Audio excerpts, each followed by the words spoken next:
everybody, welcome back to A Plane is Built. Now what we're going to do is coat the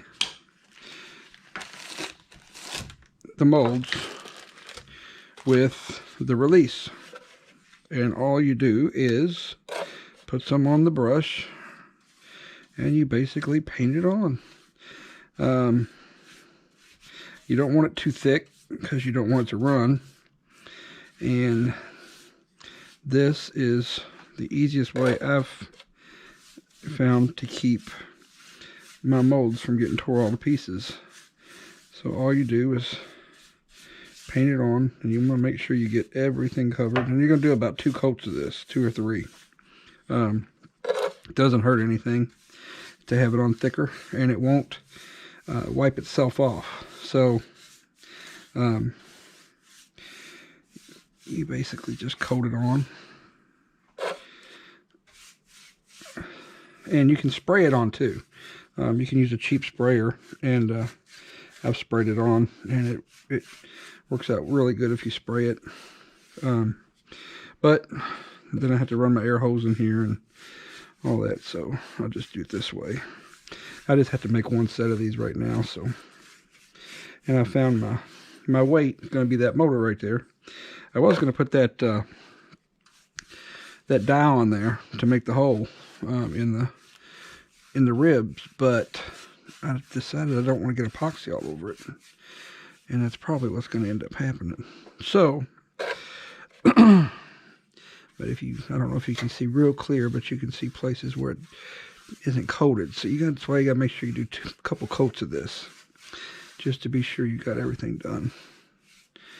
And it'll dry, and it'll look like it's not even on there. So, so anyway, you do that one, and come over here, and we're going to do this one. And make sure the edges are good and coated, so your part doesn't stick to it.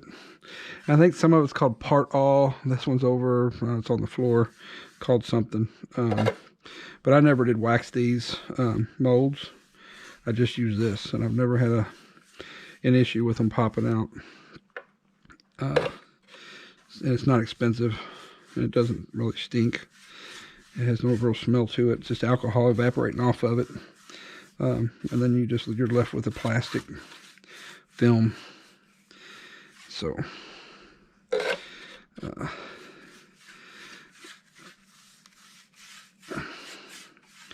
you do the same thing with the epoxy. Just when you get your first coat on there, you're just gonna brush it on and lay your glass into it, and then brush it on again and lay your next piece of glass into it, and brush it on again and lay your next piece of glass into it. And really, it don't take that long to make these. It's just getting motivated to come out here to come down here and do it. Plus, this place was a mess. It is not even nearly as messy down here right now as it was. It was a terrible mess. So it's just now getting halfway to where it's clean down here, clean enough to do anything. This table was covered with everything.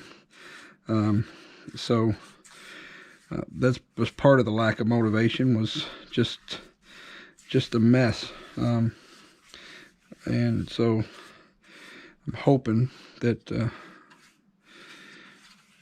I can get this place really cleaned up, so I can start producing a lot of parts. I was doing pretty good, but then my TV disappeared. My son decided to go somewhere, Oregon or something, and it was his TV, so he didn't really take it. But if I don't have a TV, I like to work with a TV. So you gotta let this dry, and this looks so really wet. So all I do is put my brush in there and put my little plastic bag and pop that down, keep it, because it'll evaporate, and I'll end up with a big lump of plastic.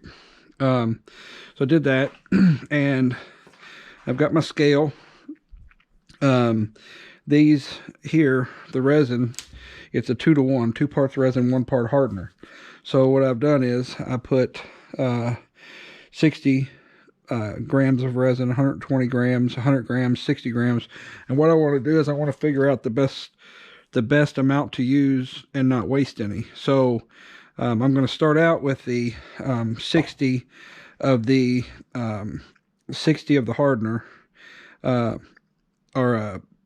60 of the 60 of the resin, and then 120 of the is that right? That's backwards, right?